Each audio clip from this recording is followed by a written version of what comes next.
All right. I think we're ready to get started, Andrea. What do you think? Did you want to give a little bit more time? Yeah. Okay. Here we go. All right. Andrea is assisting me during our slideshow today. So she's going to be manning the chat as we go through the slideshow for visual aid purposes. And please, everyone, feel free to continue dropping these questions.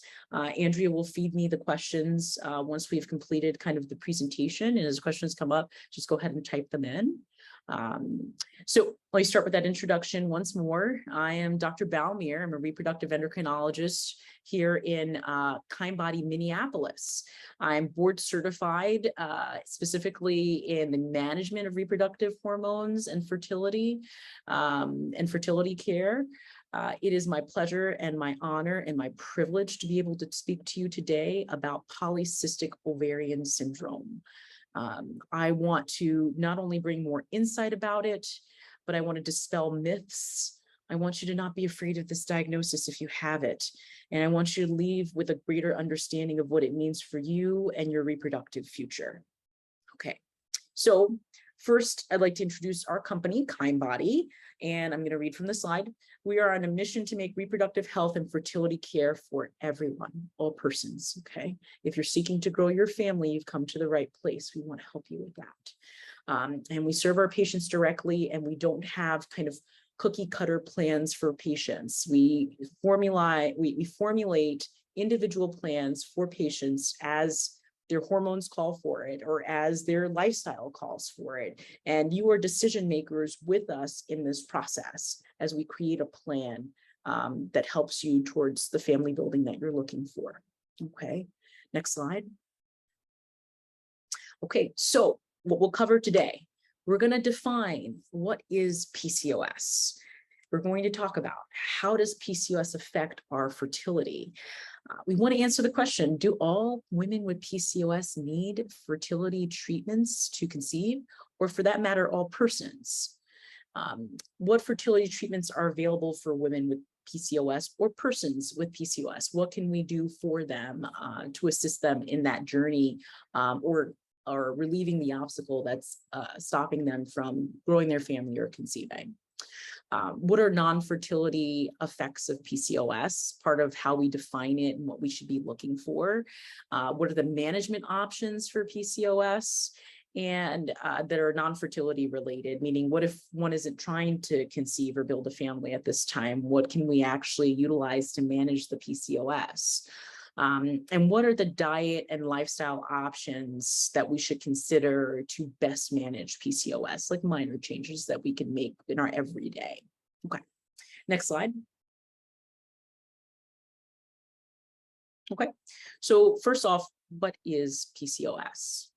Defined as, this is an acronym that we hear commonly, but it stands for Polycystic Ovarian Syndrome. And the name kind of explains to us what are kind of the main markers of it. To diagnose PCOS, we need to meet 2 out of our 3 criteria, right? This is kind of the standard diagnosis method that we call the Rotterdam Criteria. And those 2 out of 3 can include either having not regular cycles, and not regular cycles is defined as periods that happen either less than every 21 days or greater than every 35 days. It's okay if your cycles are sometimes 30 days and then the next month, 28 days. That variability is understandable from cycle to cycle. But when we really start falling outside of that range of 21 days and 35 days, then we can define that as not regular or irregular cycles. PCOS can show up as cycles that happen very frequently, like less than 21 days or every 2 weeks, where you have a bleeding episode, or cycles, like I said before, that can take maybe 3 months, maybe even up to 6 months, or some people don't even have cycles for the whole year. You can see that in PCOS. Another criteria for PCOS is something called hyperandrogenism. Hyperandrogenism is having excess in androgens or male hormones. Elevated male hormones can manifest themselves as complaints about excess hair growth on your lip or your chin or parts of your face or certain parts of your body, including the middle of your chest, below your navel, above your navel. There can be areas where we note high amount of hair growth. How do you define that, right? Some people say, well, I have to shave every month. Is that a lot? Really having frequent shaving or tweezing episodes, maybe multiple times a week, for having upkeep to keep the hair growth down can be considered frequent and maybe a sign of hyperandrogenism. Hyperandrogenism can also manifest itself as having an excess in acne, right? Exactly what you'd see with a young man going through puberty. Hair growth and kind of oily skin and this acne that's very difficult to treat and maybe requires a dermatologist to intervene. And finally, the last criteria is something we call polycystic appearing ovaries. Now, we'll have a slide that displays the ovaries, but essentially, when we look at these ovaries under a transvaginal ultrasound, we'll see a lot of these dark circles or cysts on the ovary. Now, people think that cysts on the ovary may be something that we're fearing, or, oh my goodness, I have cysts on my ovaries. I can't believe this is happening. Cysts can be physiological, meaning normal for the ovary to have. A physiologic cyst in the ovary is a follicle. All follicles are cysts, not all cysts are follicles. And so a follicle contains a microscopic egg or oocyte that could potentially, once it's mature, be released into your fallopian tube to be fertilized by a sperm. Okay, so next slide. Let's see about more details about that. Okay. With the polycystic appearing ovary, right, it's many of these cysts all over the ovary as opposed to just a handful that we would typically see. We're seeing more along the lines of, many cysts lining the periphery of the ovary. And we'll look at a picture of that in a moment. All right. So how does one diagnose PCOS? What are the different components that if you were to go to a doctor's visit that you could expect, right? First and foremost, your provider will take a history for you. They want to find out about these cycles. How are you defining these not regular periods? They'll want you to talk about your experience with either your acne or your excess hair growth, its location, the frequency that you're reducing the hair, whether that's tweezing, plucking, or shaving. There'll also be lab tests that your provider will perform. These are typically blood tests that look at, number one, your testosterone hormone level. By measuring your testosterone levels, we can tell how high your male hormones are. And sometimes we can have mildly elevated male hormones while still having no evidence of kind of excess hair growth on our face or our lip. By the way, the excess hair growth that we experience can also be hereditary at times. It's enough for you to say to your doctor, I experienced this, even if the laboratory values don't show the excess testosterone. It's sufficient for you to say that's your experience for us to use that as a diagnostic criteria for the PCOS. Now, the number one thing to remember about PCOS that ties into why we perform all of these lab tests is that PCOS is a diagnosis of exclusion, meaning to diagnose PCOS, we must rule out other disorders that can look like PCOS. Now, these disorders can include thyroid dysfunction, which, believe it or not, if your thyroid hormone is off, it actually can make your periods not regular, give you irregular cycles. Or if you have irregularities to another hormone called prolactin. Irregular prolactin levels can also cause us to have fluctuations in the hormones that talk to the ovary and give us not regular cycles. Other hormones can include adrenal gland hormones, where if those hormones are off, they can also give us manifestations of excess hair growth or look like we have too much male hormone. It's important to rule out these other hormones as being abnormal before one concludes that one has PCOS, okay? So part of the PCOS workup includes testing for thyroid hormone, testing for prolactin levels, also testing for the adrenal glands function to determine that it's properly functioning. If all of those values are normal, then with the criteria being met for the Rotterdam, 2 out of the 3, or maybe all 3, you meet the criteria for PCOS, right? Can you scroll down on this slide, Andrea?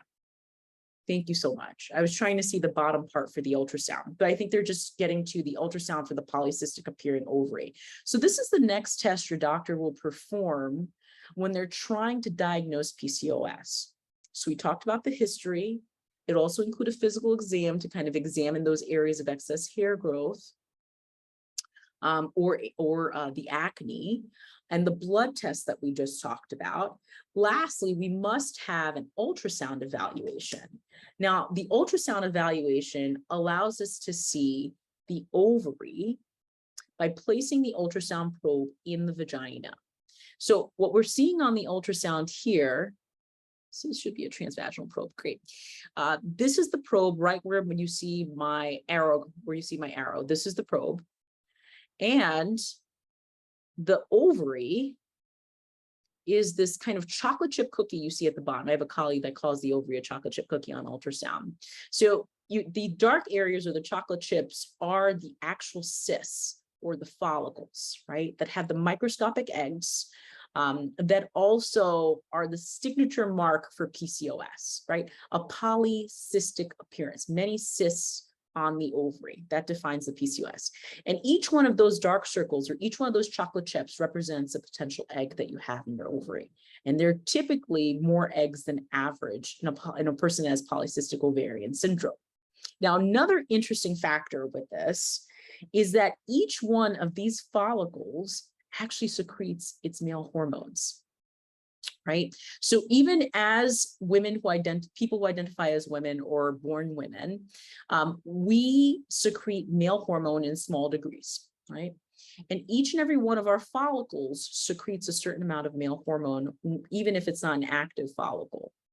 And that male hormone, if you have many follicles, like you have in PCOS, can begin to add up. So the more follicles we have, the more baseline amount of male hormone we may have circulating. So it's something to keep in mind. Next slide. Now, the other thing to recognize about the ovary and all of those follicles that we have with PCOS is oftentimes we never grow one of those follicles to become our dominant follicle that releases the egg during ovulation that awaits fertilization by the sperm. This is one of the salient issues why we're not able to conceive with ovulation in PCOS. Ovulation is not typically well-timed in PCOS in those persons that experience not regular cycles. And so PCOS and ovulation, so typically taking a step back from that, ovulation typically occurs when the brain signals hormones to the ovary to get the ovary to grow and release one egg from its follicle. In PCOS, that signal, that system is broken, right? It's not occurring, right? And without that egg being released, there's no ability to fertilize with sperm at all. Next slide. Okay. So do all women with PCOS need fertility treatments to conceive? The straight answer for that is no, right? Women with PCOS can conceive naturally. This would require kind of frequent exposure to sperm for a person. So by half chance, you may ovulate and the egg can be released. And if there's sperm in the area, sperm can be viable in the tract, no matter how it's released, as long as it's managed to get into the tract. It can be viable for 2 up to 5 days. And so there's potential there to get pregnant. The problem is you don't know when to time this ovulation or exactly when it's occurring, right?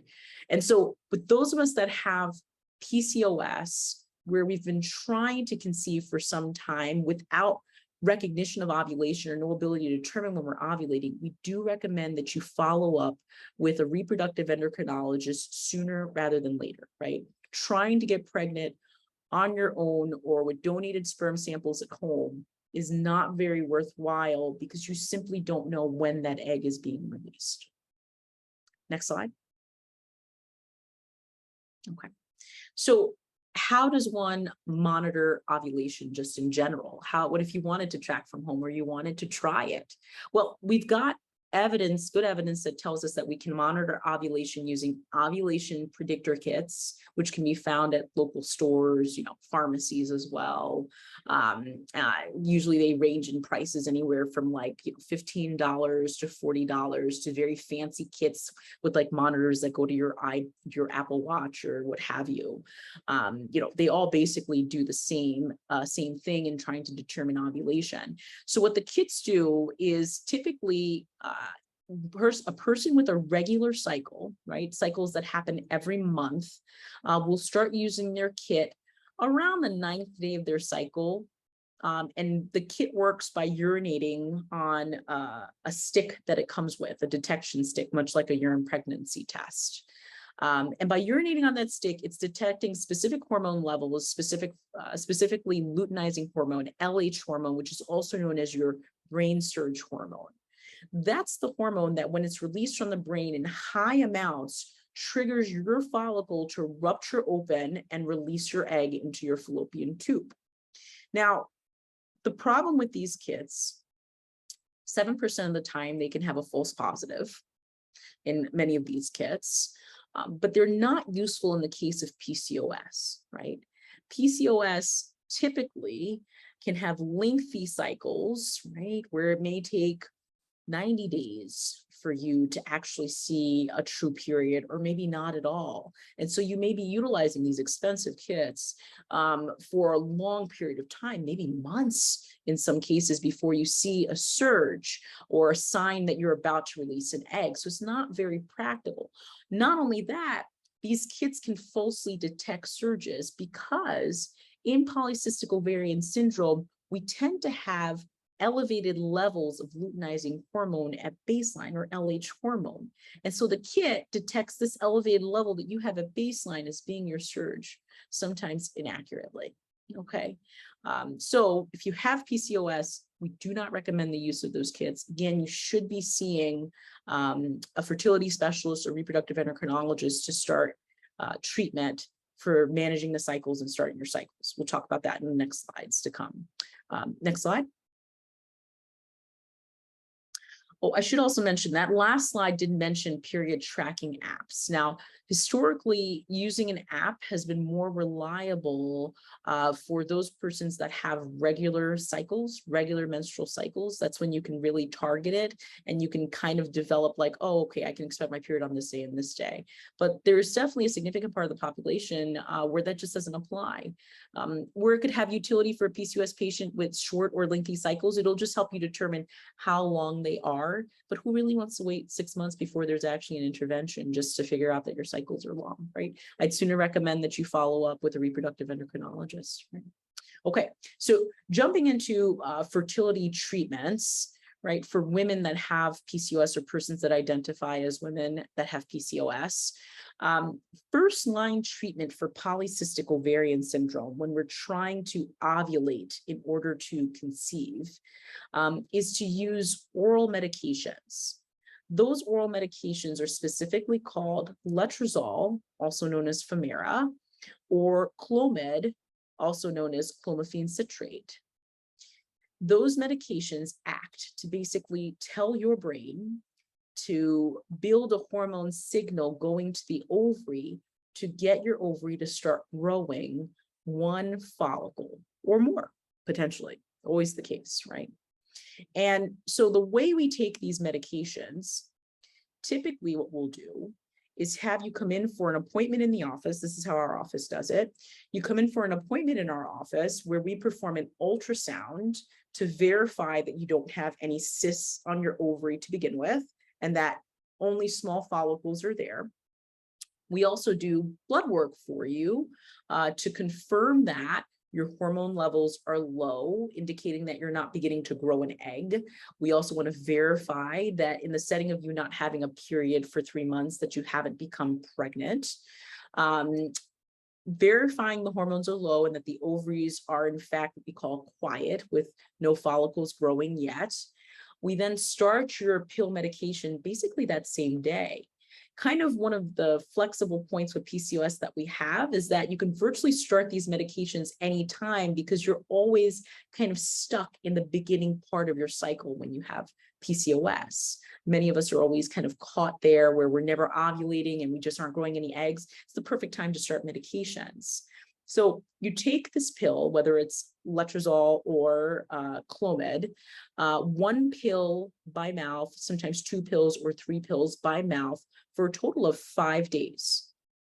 Now, typically, 5 days after the last dose, or maybe 6 days after the last dose, we have you return back to the office for an ultrasound and blood work to compare to our baseline to see how many follicles you've started to grow on the medication.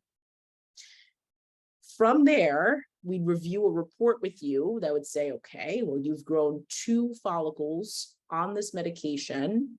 We'd like you to then either take an ovulation predictor kit that may show up as positive for you, indicating that you're about to ovulate, or what our preference tends to be is have you do a trigger shot. So a trigger shot is a one-time injection, small needle. We're talking about like a little bitty diabetic needle that you inject usually near the navel, that forces the release of your egg within 36 to 40 hours. And that egg is typically released or ovulated at that point.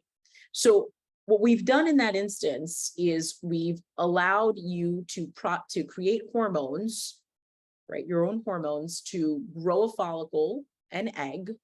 And now we've given you another hormone to now release that egg. So we help you create the process of ovulation. Now, once that's done, typically intercourse is utilized, right? Because that now puts you as someone who's trying to conceive normally, if you're utilizing intercourse, if you have a partner available for that. Otherwise, we would also schedule a donor insemination, right? From a donor of your choice, we have many options for you to choose from with clinics that we work with to obtain the sperm and help do that insemination for you, which we've done very frequently. And so that's how we can time to have the egg and the sperm meet and improve that probability of pregnancy occurring, right? Now, there are other medications that can be utilized. Minoxidil has been used as an over-the-counter supplement, hormonal supplement to help with ovulation. You can choose to use it or not use it. Metformin has been utilized as well. The thing with metformin is that we really want to utilize that if we have a blood sugar abnormality. And we'll talk about that a little bit more with kind of the associated symptoms that come with PCOS. It's not uncommon with PCOS to be pre-diabetic or have irregularities to our blood sugars, and metformin can be helpful for that. There are options, and I believe this was in the chat at one point, for using insemination versus IVF. Typically with insemination, absolutely, if we're using donated sperm or if there are obstacles to obtaining the sperm, insemination is a wonderful option for us, very easily performed. We're able to obtain the sperm. Typically, in cases where we've obtained a fresh sample of sperm, we can cleanse it, ridding ourselves of like the abnormally shaped sperm, the slow moving sperm, and simply injecting normal sperm into the uterus, right? That's normally shaped and well moving. And then, there is also the option for IVF, right? In cases where, we don't want to do multiple cycles of either inseminations or intercourse, or where those prior cycles have not been successful, IVF will have the highest chance of success of all of our options. Okay, next slide.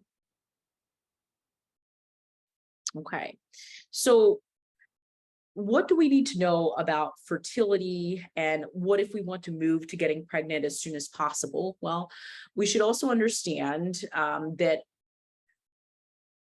people who are genetically women are born with all of the eggs they're ever going to have for the rest of their lives, right? We'll never make any more eggs than what we have.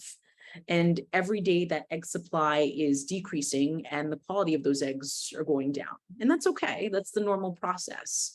Where it makes us be more cognizant of that is when we're looking to have larger families, right? And we're starting at a later age, right? So we need to be very aware of that and kind of realistically approach how we do family building, right? And so by the time we reach our first period, we have hundreds of thousands of eggs that are remaining in our ovary. And then regardless of what we're doing, whether we're on birth control pills or we're having natural cycles every month, or we're suppressing our cycles, we are losing eggs every day, regardless of what we do. There's a certain amount of eggs that just slough away. We call that attrition. And that is perfectly normal. Next slide. Okay, so what is this marker age of 35? Does that really mean that we start panicking at age 35? Did I panic at age 35? A little bit, I did, because I'd read the literature. And that's okay. There's no need to panic. We have lots of options about kind of future fertility, family growing at any age, really, right? We still have options in front of us. So at 35, it's a big marker for a lot of things in obstetrics and gynecology, including when we're diagnosed as, like, for those of us who are carrying a pregnancy, elderly, maternal, older age. It's also a marker for when we start to see a lot of these risk factors go up, whether that's for complications in our pregnancy, such as preeclampsia or diabetes, or increased risk for bleeding, at the time of our delivery. We start to think about those, but it's also a marker for a reduction in the quality of our eggs that we've seen, right? All of this was kind of acquired over IVF data. We looked at all of these embryos that have been developed over the course of IVF, and we were able to do genetic testing on those embryos that told us, how many of these embryos are genetically balanced or more likely to lead to a healthy pregnancy. And we saw that decline as it occurs with age, and kind of like a sharp decline that occurred at age 35. Now, there are those of us that experience a sharp decline in our egg numbers at age less than 40, right? At 40, I do expect a sharp decline where 80% or potentially more of the eggs are not genetically normal. And so when they meet with sperm, they could lead to abnormal embryos. But there are those of us that go through, as someone in the chat pointed out, premature ovarian insufficiency. We prefer insufficiency to failure. I know I do. And that just means that our supply has run out sooner than expected. And there could be a lot of medical reasons for that. So it's important to have an evaluation to determine why that is, right? Everything from a genetic evaluation to certain labs to make sure that other organ systems aren't being affected by that. Next slide. Okay, so what does it mean to be infertile? It's a harsh term, in my opinion. I don't like to say that. I think there's just more information we still need to gather about why we have not yet expanded our family the way we sought. So specifically, infertility, as defined in the medical field, right, is defined as the inability to get pregnant starting at age less than 35. If you've been exposed to sperm with regular cycles for 12 months or more without a pregnancy, that can be classified as infertility. For me, I just simply tell you that it's time that we start investigating reasons why we have not yet been able to conceive. And 12 months is not necessarily a definitive marker. You don't have to wait a year to find out more information about your fertility. By all means, if you've been trying for 1 month or you're thinking about trying and you're in a new relationship, make the appointment. Just get information to arm yourself and to walk into whatever your fertility future looks like, right? If you're age greater than 35, you've been trying for 6 months or more, meaning we've had egg release and consistent sperm exposure without pregnancy, we should consider a follow-up with a reproductive endocrinologist to start investigating that sooner. Now, notice at age 35, how we really reduce that time for how long we want you trying on your own before you investigate. And I have this also with my same-sex couples that are doing at-home inseminations, where I don't even want you to spend too much time doing that before you see a fertility specialist such as myself, because the vials of sperm are expensive. They're expensive. And so we could optimize each cycle for you, so that we are timing the egg release perfectly for that insemination.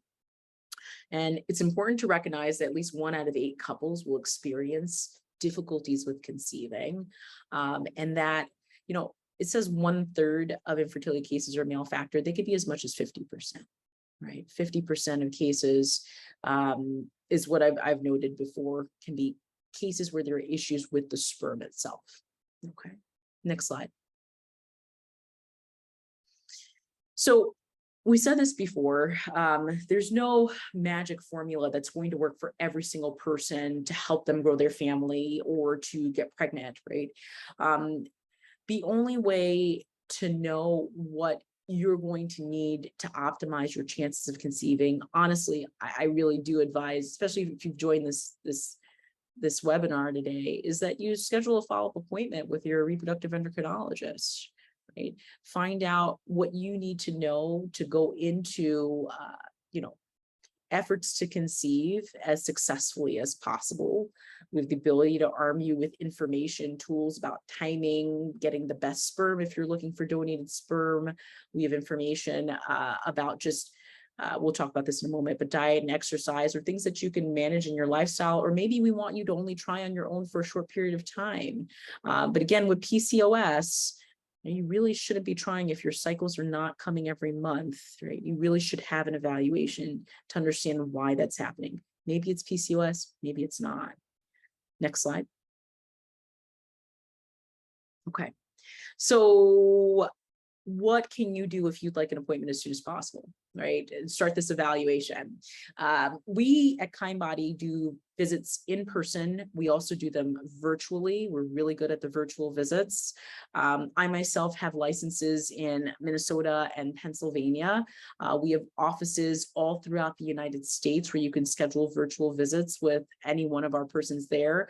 We can do, just like it says here, one-on-one consultation.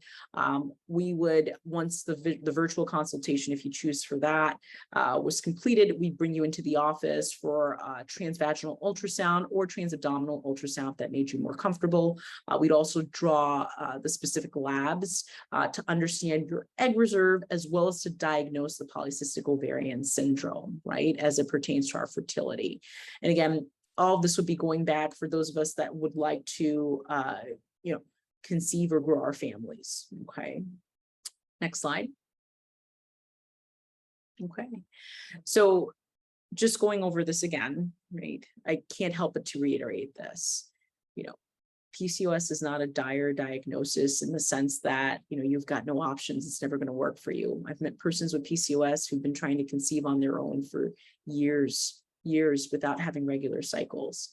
You're not alone in that process, and it's not your fault that you haven't been able to spontaneously conceive, right? It warrants an evaluation, figuring out why we're not ovulating regularly, and then getting you to ovulate regularly, right? So it can be done through medications. We can have, if we have access to sperm, timed intercourse. We can also have inseminations. We have access to IVF, right? Now, there's management for PCOS that's not related to fertility, right? That includes, we offer here at Kindbody nutrition consultation. We also have counseling and therapy sessions. Now, here's something about PCOS that not many people know or understand, but it can be associated with depression. And it's not really kind of hard to fathom that would be the case. PCOS can have a tendency to make us feel alienated. We don't understand why our cycles don't come. We don't understand why we're not getting pregnant and all of our friends are. We start to think inwardly that maybe there's something wrong with us, but there isn't, right? We just need an answer as to what's going on and how to manage it. We have those counseling sessions just to help us with kind of that sense of trauma. And honestly, our counselors are good for whatever your needs are. We also offer gynecological services, not to overshadow your gynecologist or your obstetrician that you have. It's just if you need anything immediately while you're getting treatments with us, we're happy to offer it if you don't have a gynecologist already. We also offer plenty of referrals to local gynecologists. Next slide.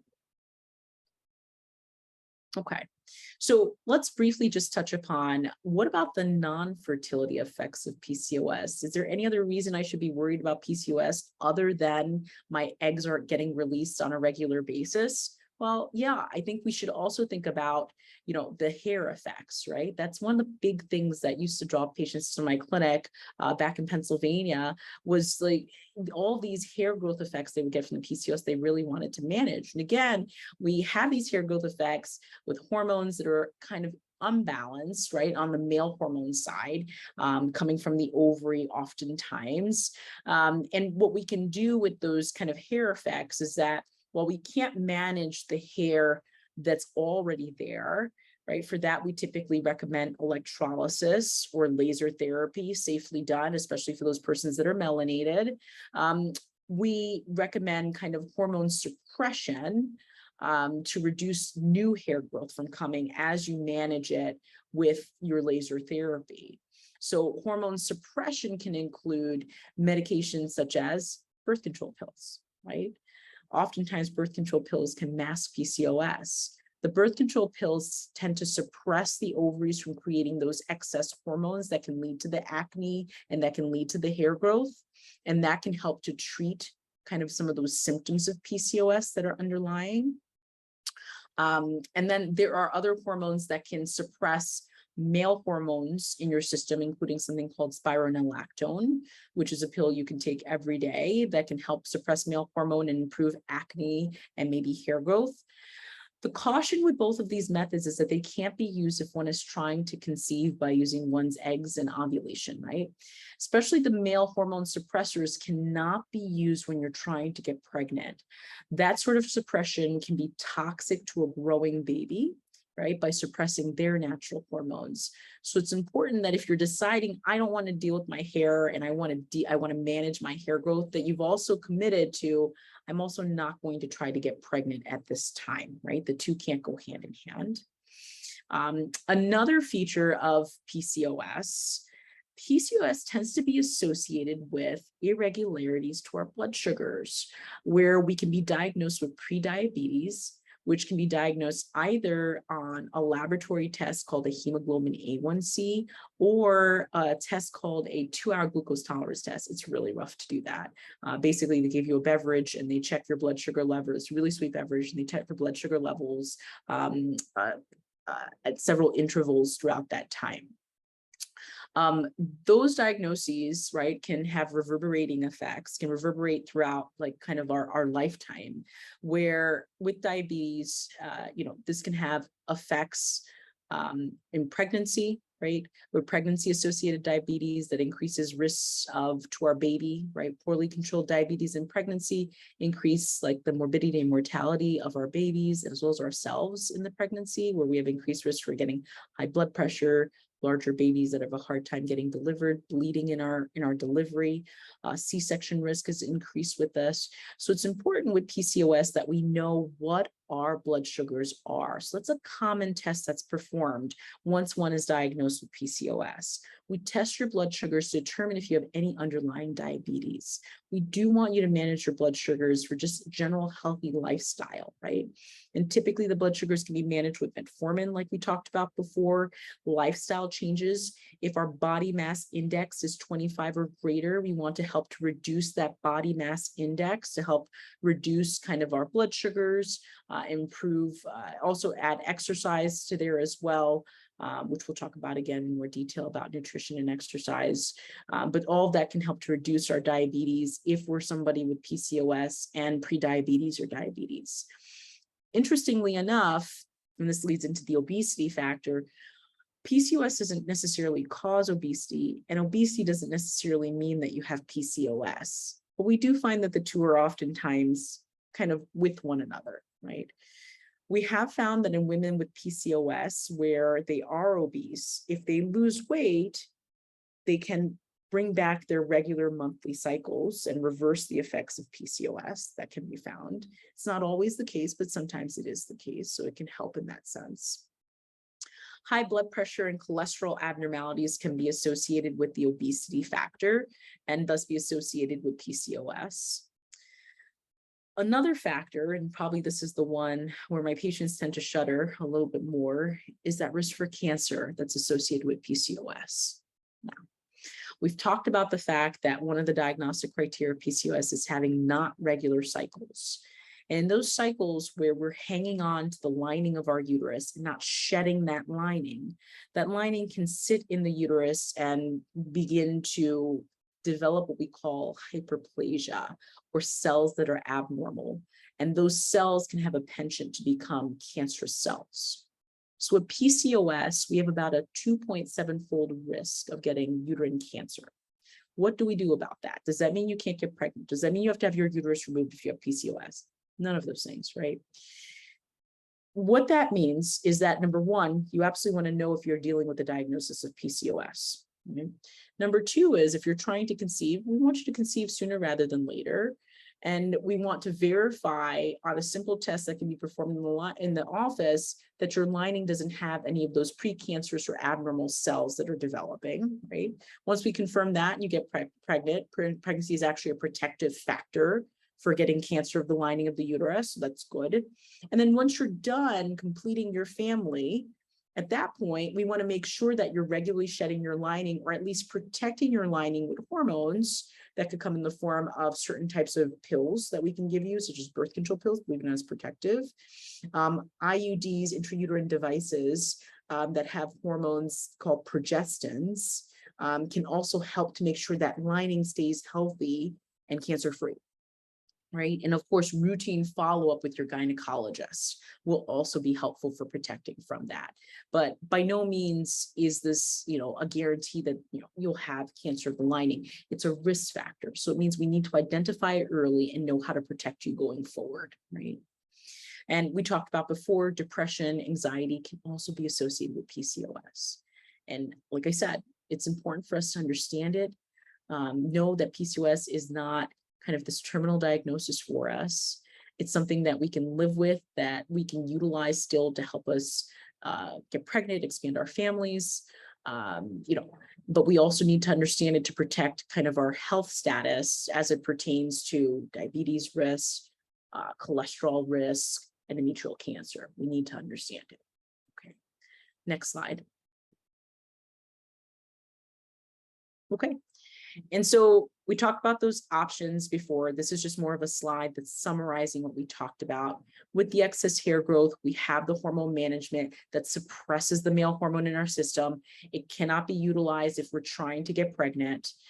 We have the diabetes, high blood pressure, and obesity risk that's associated with that. Adding knowing that we have PCOS, knowing that we're more prone to these factors, we know that we should intervene sooner rather than later to reduce risk for those getting worse. And depression and anxiety, common with PCOS, right? Because of all the things that we were burdened with having PCOS and not having that understanding. But always understand that support groups should be utilized for this. I think if anything, this webinar has shown us, we started in the beginning of this talking about where everybody's from, right? PCOS is all around us, people that suffer from it. I personally suffer from PCOS. I never really understood it. My mom had it. She never really understood it. It also caused her a good deal of stress. She had a significantly hard time conceiving. And she worried that I would have the same path. It's part of what made me invested in kind of understanding hormones in general and how they work for all of us. And I think PCOS has always been near and dear to my heart because of that and kind of having that understanding. And there are just so many of us that it really just, it worries us. It worries us not having this understanding. Okay, next slide. All right, so what are some of the myths that we've heard about PCOS, right? PCOS causes cysts. So we dispelled that already. We know that the cysts on the ovaries are follicles. Those follicles contain eggs, and that PCOS has a tendency to have more eggs than the average person. And so those cysts are physiologic. And they're okay, but they also secrete hormones and they contribute to a lot of the symptoms that we can have if we're suffering from excess hair growth. Not all of us do. all women with not regular cycles have PCOS. Not true, right? So that PCOS is that diagnosis of exclusion. You have to make sure that the reason you're having these not regular cycles is not because of your thyroid or prolactin hormone from your brain or adrenal gland hormones that could be completely off. It warrants a full evaluation to rule out all of the other kind of mimicking diseases before one finally says through exclusion, this is PCOS that we're dealing with, right? Another myth, you can control whether or not you have or get PCOS. So about that,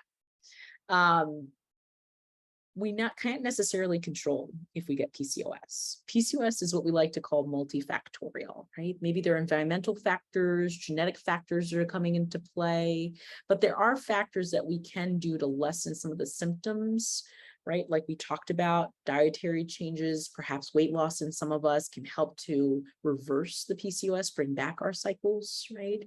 But weight gain again could bring the cycles to be not regular again. Right? Also factors that we see. So no, we can't control if we have PCOS, but we can do a lot once we're empowered by the knowledge of what it is and those factors that can kind of make it worse, right? With the symptoms. Next myth. You need fertility treatments to conceive if you have PCOS, right? Not necessarily true, but I do recommend an evaluation nonetheless. But one can spontaneously conceive if you're unsure of when you're ovulating, right? It can happen if we're frequently exposed to sperm. Okay, next slide. All right, so how about that diet and lifestyle that we can do to manage PCOS or reverse it? I wouldn't say prevent necessarily. And so first part of the treatment plan for any specialist that you see, you have to find out the root cause. We talked about this already. This is, again, going back to diagnosis of exclusion. Make sure it's not something else. Anti-inflammatory diet. I mean, I recommend this for anyone, right? Just kind of reducing overall kind of high sugars, processed foods. We want to reduce that for anyone who's looking to start a family. I'd recommend that for you and your partner. Absolutely, better lifestyle with that. Blood sugar balance, metabolic health. It in turn will come that hormonal balance with the blood sugar balance and kind of optimizing what we introduce in terms of those inflammatory foods. In terms of movement, we talk about exercise, right? You want to continue exercise. As somebody who's trying to conceive yourself, if you plan on carrying your pregnancy, we want to continue exercise before we get pregnant and into the pregnancy as well. That will really help to reduce a lot of those risk factors, including diabetes and the high blood pressure that can occur in pregnancy, and stress management. Right? It's always going to be important. And I really think that good quality sleep is underemphasized. It's really kind of critical for us to get good rest. It's good for our mental health and overall health to have good amounts of sleep each night. So do monitor kind of your sleep habits and sleep hygiene. Next slide. Okay, so this is a general slide our nutritionists contributed to, right? When we talk about anti-inflammatory foods, these are, again, foods that aren't as processed, highly processed foods, prepackaged foods. We're talking about eating like whole fruits and vegetables. You hear it all the time, but there's a reason for that, right? Especially as we kind of prepare our bodies for parenthood. Whole fruits and vegetables that are colorful tend to be a good rule of thumb if you're having a hard time deciding. And it's good to explore with a variety of fruits and vegetables. Excuse me. Increasing leafy greens, always a good start. Lots of nutrients there. Good fats, omega-3s that tend to come in the form of fresh seafood and fish. Well loved. We love those. Probiotic foods are also very important. You can also employ a probiotic supplement if you like. Herbs and supplements. Be cognizant of those and do review those with your REI, reproductive endocrinologist, if you're trying to get pregnant, we always want to make sure we understand what supplements you're adding on. Some of them can have a hormonal component to them. So make sure you do share that with your specialist if you start treatments. You can do herbs and spices. All of those are healthy. Teas, replacing kind of sodas. I think more so this generation doesn't drink a lot of soda. I'm from an old school generation where we used to get 2-liter sodas all the time. We kind of grew up around sugar and, you know, a lot of those microwave meals. And, you know, this new generation seems more in tune with finding kind of those healthy, wholesome foods. There's way more organic options than ever. When I was growing up, I don't even remember meeting someone who's vegan. Now I've got like several family members who are vegan and friends. I mean, it's just something that's commonly done. You can find restaurants that are that. I'm not suggesting that everybody become vegan. I'm simply saying that opening yourself up to like the variety of fresh fruits and vegetables that are out there is going to be only a benefit to you. Okay, next slide. Okay, so we talk about blood sugar balancing foods. These are foods that are going to keep you fuller for longer. You know, whole foods, we talked about that already. Good fats like in olives and avocado, like we have featured here. Nuts are really good. Those are good fats for us with good nutrients. So if you need a snack, that's usually better for you to snack on. Watch the sodium, and then try to eat consistent meals. Again, we have a nutritionist that we have here at Kindbody that we'd be happy to send you for consultation with virtually for you to have a discussion about how you can optimize your diet. I hear she's excellent at even going over things in your pantry. Next slide. Okay. Again, general caveats, right? Things we want to avoid, sugar, and things if you know that you're not tolerant to them. So how does one know if you're not tolerant to them? Honestly, if you're having symptoms, GI symptoms, you know, bloating, diarrhea, constipation, when you eat certain types of foods, that could be a sign that you may have an intolerance. I personally am lactose intolerant. It's my biggest regret. So dairy, if you don't tolerate it, stay away from that, right? Adds to inflammation. Same for gluten if you don't tolerate that. If you have questions about that, you can always see your PCP to see if you have a true glucose intolerance. Alcohol can be used in moderation, right? You can have alcohol if you have PCOS. I think that was one of the questions. You can have alcohol if you have PCOS, always in moderation, right? Watching the types of alcohol we use, being cognizant of how much sugar the sugary drinks have, right? Be cognizant of that. Probably abstaining from refined flours and oils, also paying attention to that. Next slide. All right, so just going over some more misconceptions. Weight gain is the main cause for PCOS. Weight gain is a symptom and can be driven by another symptom, hormone imbalance. I guess they're answering it here in this slide for us. So I would not say that weight gain is a cause for PCOS. We talked about that.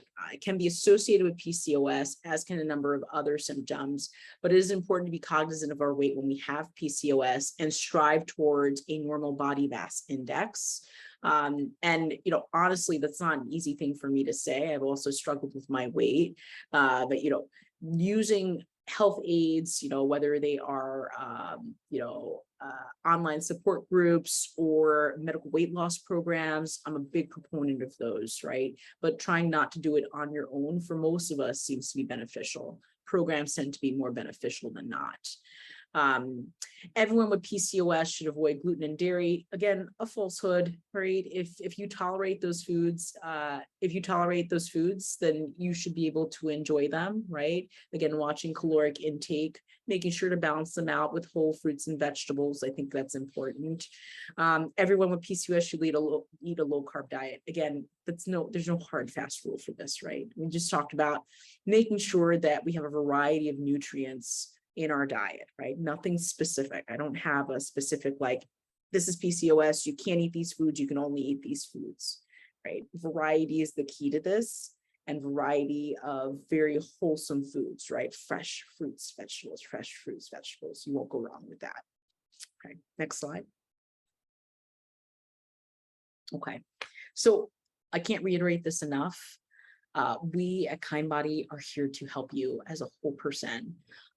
as you seek to expand your family. Okay, we've got fertility services when in need, and if your gynecologist can't offer you certain services, we will explore those with you.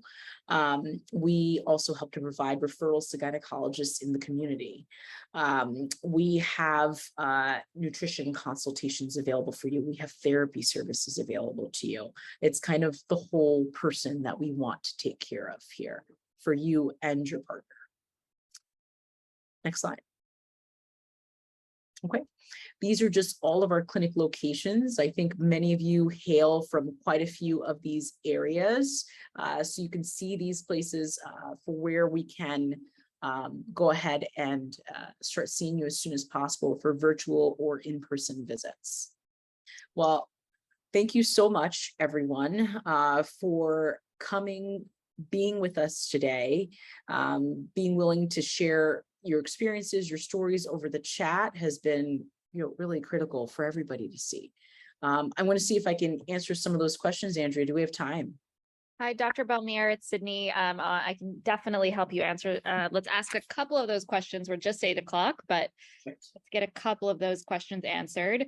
Perfect. And one that we did get a couple of times, and we hear this a lot. It's an interesting question I'll give to you. So if we're not releasing eggs with PCOS, does that mean we would have more eggs left in us when we age since our body isn't releasing them? Wouldn't that be nice? I love that question. I absolutely love it. All right. Okay. So even though we have so many eggs with PCOS and every month we are naturally kind of losing those eggs, regardless of whether or not we're ovulating. Remember, we're ovulating out only 1 egg per month, but we're naturally losing eggs regardless. What we do see in people with PCOS is where when we get to be 40, most people don't have a lot of eggs yet. PCOS women still have many eggs still left, but the salient thing here is that the quality is diminished. So even though you may be a 43-year-old woman with, let's say, lots of egg reserve there, it still takes more eggs for you to find the one genetically balanced egg that can lead to a successful pregnancy, right? The quality is determined by the age. So it's not so much a factor of the quantity. The quantity helps, don't get me wrong. Having more eggs gives me a larger percentage of those normal ones, but it's still a smaller percentage of those normal ones as we get older. So we will find with PCOS that our egg supply is still higher when we're older because we started out with more, but the quality is low. Great, thank you so much. And then another question that we got was, which we do get a lot as well, is there increased risk of having multiples when you do seek fertility treatment? Oh my. Well, there absolutely can be. So typically when we start medications like Clomid or letrozole, we talked about how that gets the brain to get the ovary to release 1 egg, but sometimes two eggs get out, right? Maybe 3. Sometimes we can be very sensitive to those medications and they can allow us to ovulate multiple eggs. That increases our risk for having those multiples when we release multiple eggs. Now, what we do at our fertility centers, particularly at Kindbody Minneapolis and the Kindbody centers, is that we monitor your ovulation, meaning once you've taken the medication and you perform the ultrasound, we can tell you how many potential eggs you're going to release so that we can stratify that risk for you and kind of like let you know, okay, you know what, there are going to be 3 eggs released. Depending on your age, there may be more of an increased risk for having maybe twins, right? Typically with Clomid, we cite risk for twins is about 8 to 10%, but I caution you to look at how many eggs you're releasing. If you're somebody who really responds to the medication and has 6 eggs, first of all, your cycle is canceled and we're not going to let you get pregnant with that, number 1. But number 2 is that means for the second round, we let those eggs naturally ovulate, you get a period, and we reduce the dose of your medication to reduce the number of eggs. Right? Twin pregnancies are a possibility, but we really try to reduce that risk because twin pregnancies come with complications.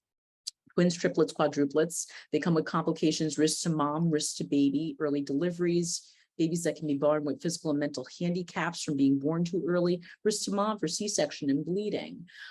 So we really try to reduce it to just 1 baby at a time and then just come back for all the rest, But yes, to answer your question, there are increased risks, but we look to reduce them.